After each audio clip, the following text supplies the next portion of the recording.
A very good morning to all of you students. I hope you all are very well. So today let's begin with the new chapter and a very interesting chapter of geography, that is the human environment. Students, we will cover this chapter in two parts.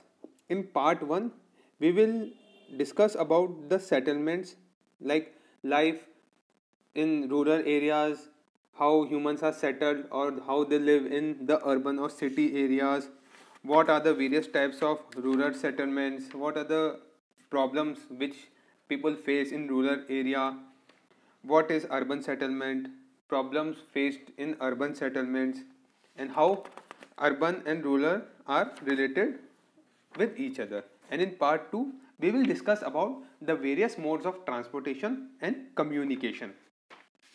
So let's begin with part 1 of human environment, in which we will study about the settlement. As we all know that, and we have studied it earlier, that environment has two parts or two components. First is the natural environment, which is made up naturally without any human intervention, and the second is the human environment.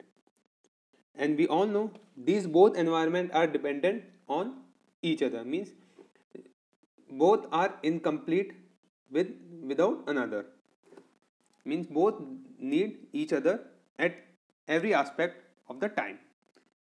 If we talk about the early man, back many years ago, he used to live a nomadic life. Nomadic life, we all know. I'll explain you once again. Nomadic life is the life in which man used to travel from one place to another in search of food, water, and shelter.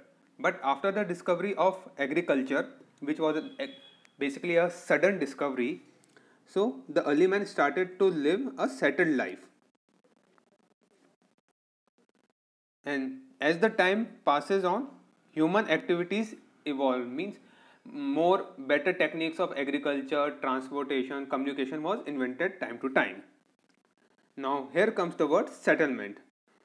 We have seen it for the first time. What is settlement? We'll discuss. Okay, let's carry on with this. Settlement is a place where people live, means where the human live and they interact or talk or mix with each other, and they carry out various types of activities.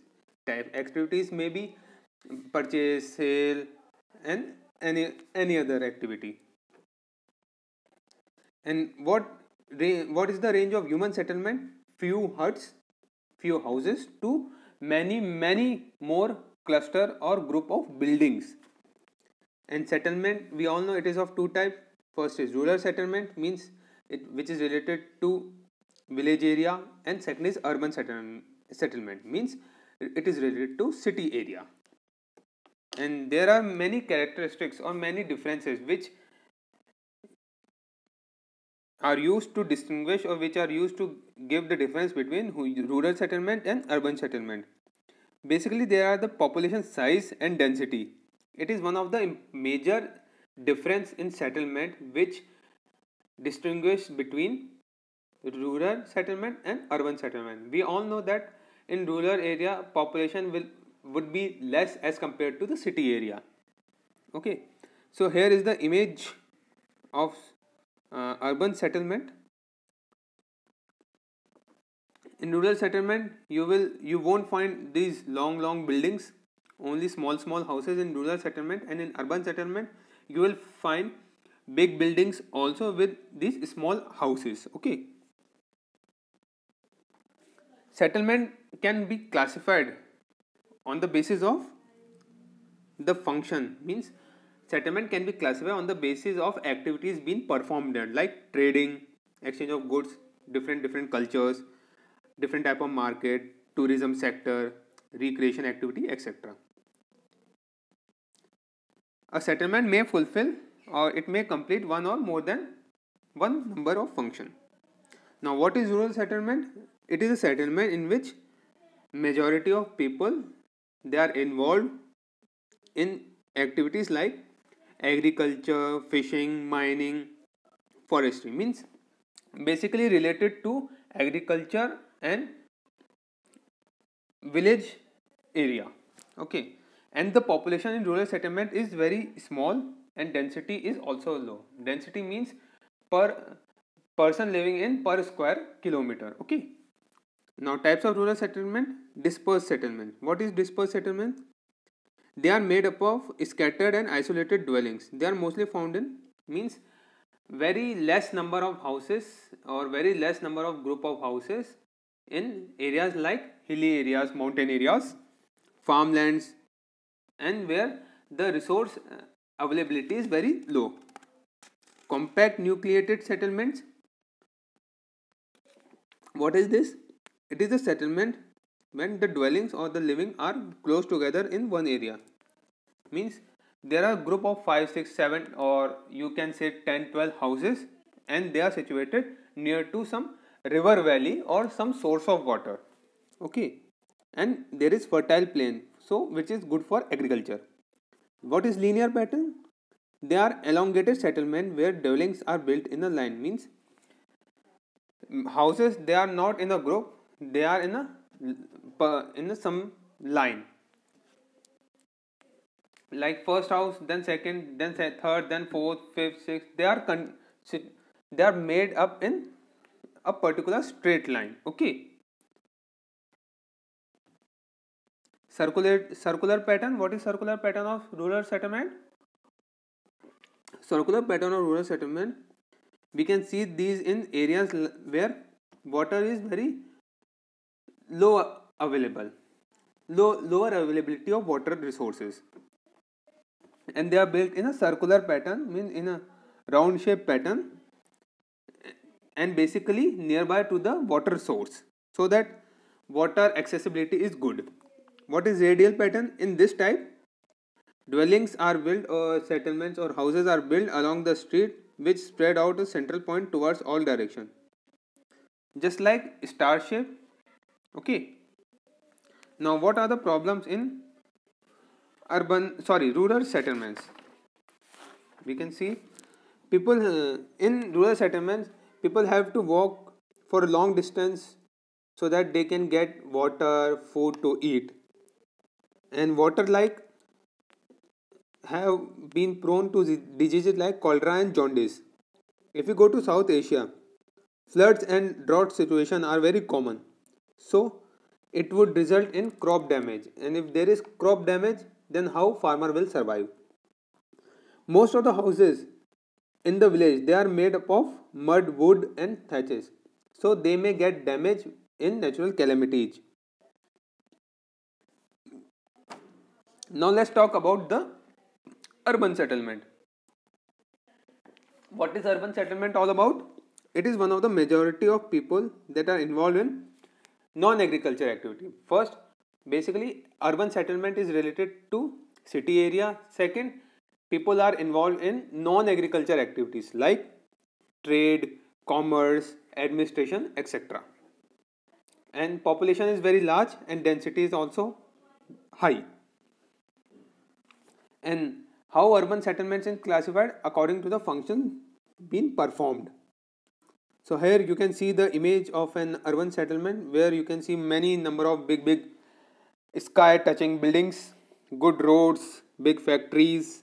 Okay. Now what is the problem in urban settlement?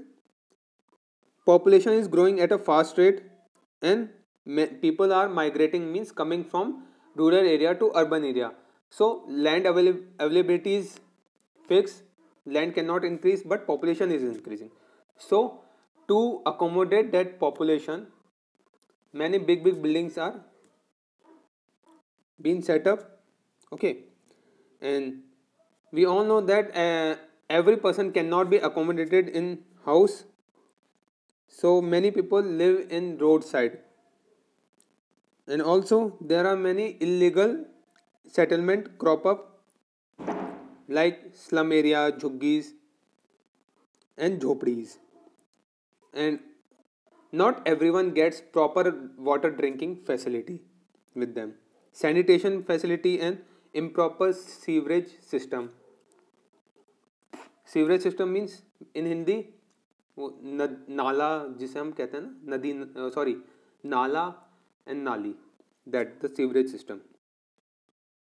Lack of healthcare, proper healthcare facility is not available to every person, and people who live in slummed area, they do not get proper education, and there are also many unskilled labor with for and they do job but they do not get proper amount in the salary, and if they don't get proper amount of salary or proper amount of payment, then they may get involved in some criminal activities.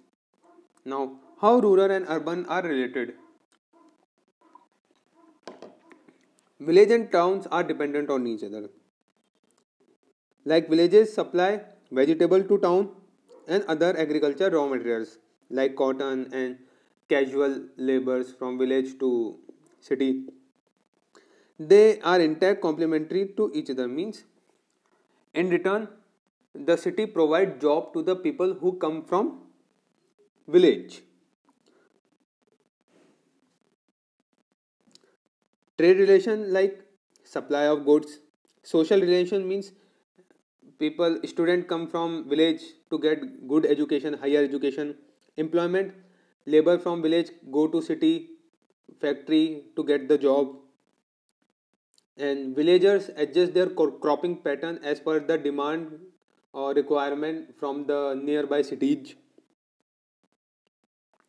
The towns, and from the above we can say that the towns and villages are bonded and are interdependent, means they are dependent on each other.